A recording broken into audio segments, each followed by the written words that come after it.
70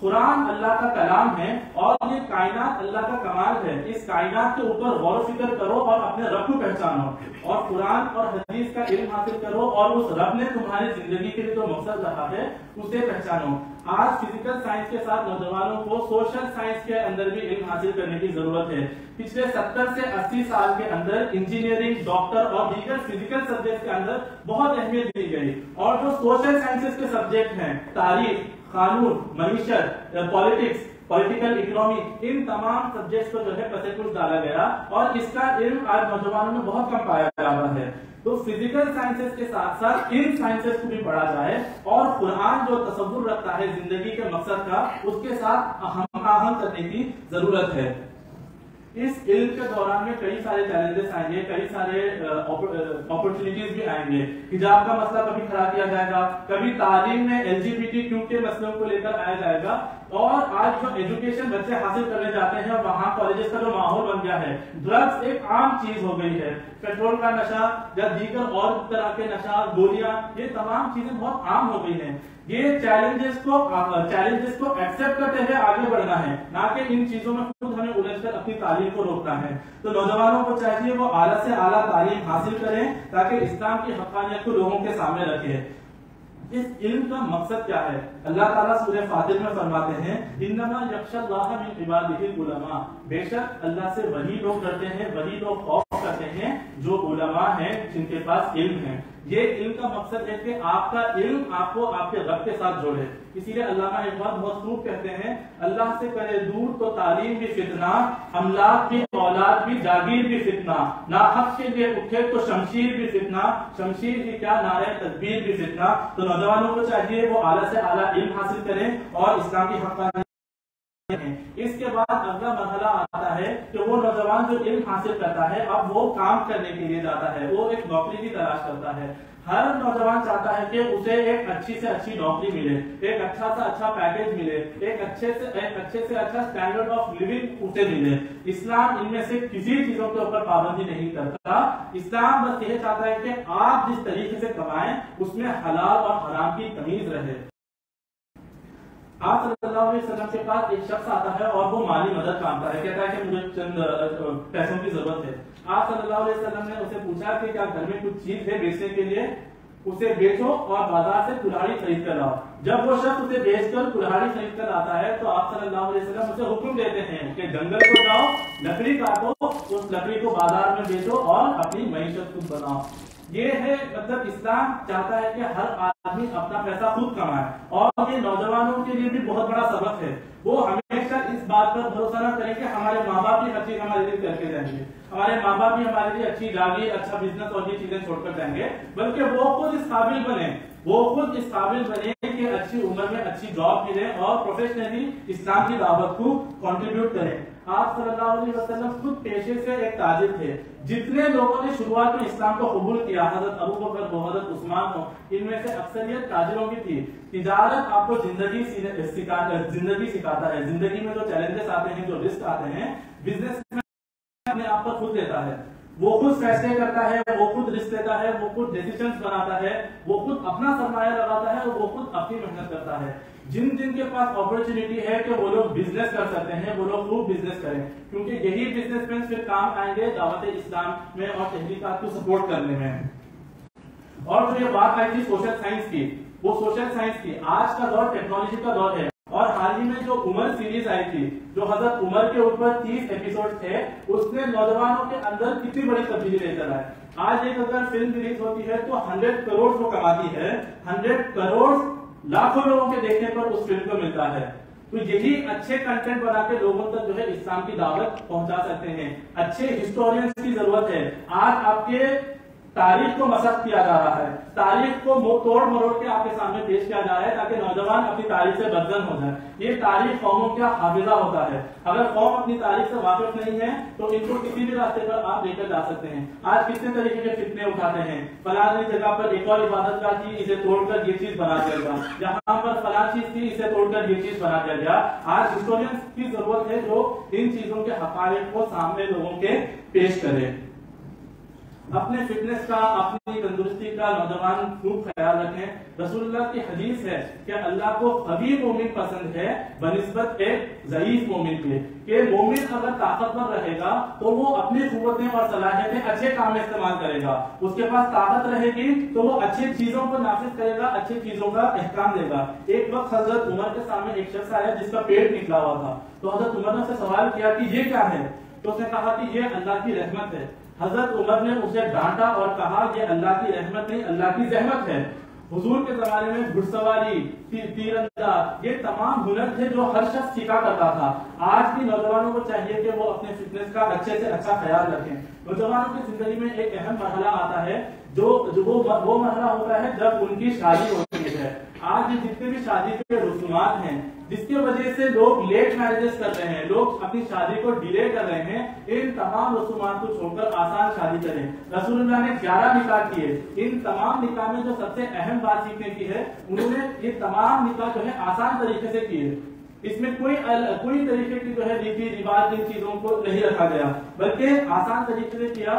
ایک وقت آپ نے دیکھا کہ حضرت عبد الرحمن ابن عوف مدینے میں آپ چلے آ رہے تھے اور کپڑوں پہ زعفران لگی تھی، آپ نے فرمایا کہ عبد الرحمن ابن عوف کچھ خاص بات ہے؟ تو انہوں نے فرمایا کہ اللہ کے رسول میں نے نکاح کر لیا۔ اتنے سادہ طریقے سے اس وقت نکاح ہوا کرتے تھے۔ آج 5-6 لاکھ لگا کر جو مہنگی شادیاں ہو رہی ہیں، اور اس پیسے کو جمانے کے لیے جتنی محنتیں ہو رہی ہیں، جتنی مشقتیں ہو رہی ہیں، جتنا وقت ضائع ہو رہا ہے، ان تمام چیزوں سے نوجوانوں کو باہر آنے کی ضرورت ہے۔ یہ جتنی بھی چیزیں ہیں ان سب چیزوں کا حاصل کیا ہے؟ یہ سیرت کا پیغام جو ہے نوجوانوں کے لیے کیا پیغام دیتا ہے؟ سب سے پہلا پیغام کہ نوجوان اپنے تعلیم سے، اپنے پروفیشن سے اپنی خودی کو خود پہچانے۔ کون ہوں میں؟ مجھے کس لیے اس دنیا میں بھیجا گیا؟ کیا چاہتا ہے میرے مالک مجھ سے؟ کیا چاہتے ہیں؟ اور پھر جب وہ اپنے مقصد کو پہچان لے، اپنی پوری کوششیں اس مقصد کو حاصل کرنے میں، اس دین کا علم حاصل کرنے میں، اس کی تبلیغ اور دعوت کرنے میں اپنا وقت لگائے۔ جوتی راؤ پھولے جو انڈیا کے بہت مشہور ریفارمر تھے، انہوں نے آپ صلی اللہ علیہ وسلم کے اوپر ایک نظم لکھی۔ اس نظم میں انہوں نے حضور کی بہت تعریف بیان کی۔ آخر میں وہ کہتے ہیں کہ محمد کی انسانیت رنگ لائی تو ہر سمت سے یہ آواز آئی، خدا ایک ہے اس کی ساری خدائی، کہ دنیا کے انسان ہے بھائی بھائی، مدینے سے حق کا ہوا بول بالا، مدینے سے دنیا میں پھیلا اجالا۔ یہ جو رسول اللہ کی تعلیم کے ذریعے سے مدینے میں جو ریاست مدینہ کا قیام ہوا، جس میں عدل تھا، جس میں انصاف تھا، جس میں آزادی رائے تھی، جس میں تمام چیزیں مسیت تھی، یہ چیزیں آج دنیا کو یہ ماڈل کی ضرورت ہے۔ اس ماڈل کا لوگ آج انتظار کر رہے ہیں۔ تو نوجوان اپنا معمول بنائیں کہ ہر دن وہ قرآن پڑھیں، بے شک دن میں 10 منٹ پڑھیں لیکن ترجمے کے ساتھ سمجھ کر پڑھیں، اور 20-25 سال کے ہونے تک کم از کم 3 یا 4 دفعہ قرآن معنی کے ساتھ جو ہے وہ دوہرا چکے ہوں۔ مسلمان جب تک اس دنیا میں حق پر قائم رہے، قرآن کے اوپر قائم رہے، دعوت کا کام سر انجام دیتے رہے، اللہ نے انہیں اقتدار اور طاقت سے نوازا، اور جس دن انہوں نے یہ کام کرنا چھوڑا اس دن وہ لوگ زوال کا شکار ہوئے۔ اور یہ بات اپنے تحت شعور میں رکھ لیں کہ چاہے وہ 21ویں صدی آ جائے، چاہے وہ 30ویں صدی آ جائے، یا 1000 سال بعد کوئی اور وقت آ جائے، رسول اللہ کے نام پر کوئی توہین جو ہے کسی بھی زمانے میں برداشت کی نہیں جائے گی۔ اور یہ چیز چاہے وہ فریڈم آف ایکسپریشن کے نام پہ ہو یا کسی اور نام پہ ہو، حضور کے نام پر کبھی توہین برداشت نہیں ہوگی۔ علامہ اقبال کہتے ہیں کہ ہونا یہ نام تو کلیوں کا تبسم بھی نہ ہو، چمن دہر میں بلبل کا ترنم بھی نہ ہو، یہ نہ ساتھی ہو تو پھر میں بھی نہ ہو، تم بھی نہ ہو، بزم توحید بھی دنیا میں نہ ہو، تم بھی نہ ہو۔ خیمہ افلاک کا استاذہ اسی نام سے ہے، نبض ہستی تپش آمادہ اسی نام سے ہے، چشم اقوام نظارہ یہ ابد تک دیکھیں، رفت شام نے رفعنا لک ذکر دیکھیں۔ انشاءاللہ اگر ہم اس بات کا عہد لیں کہ ہم اپنی زندگی اللہ کے بتائے ہوئے طریقے سے گزاریں گے تو اللہ تعالیٰ ہمیں دنیا میں صرف سرخرو کرے گا۔ میں اپنے تقریر کا اختتام علامہ اقبال کی اس پیشن گوئی سے کرنا چاہتا ہوں جو انہوں نے اسلام کے بارے میں کہا کہ آسماں ہوگا سحر کے نور سے آئینہ پوش، اور ظلمت رات کی سیما پا ہو جائے گی، آنکھ جو کچھ دیکھتی ہے لب پہ آ سکتا نہیں، محو حیرت ہوں یہ دنیا کیا سے کیا ہو جائے گی، شب گریزاں ہوگی آخر جلوہ خورشید سے، یہ چمن معمور ہوگا نغمہ توحید سے۔ الحمدللہ رب العالمین۔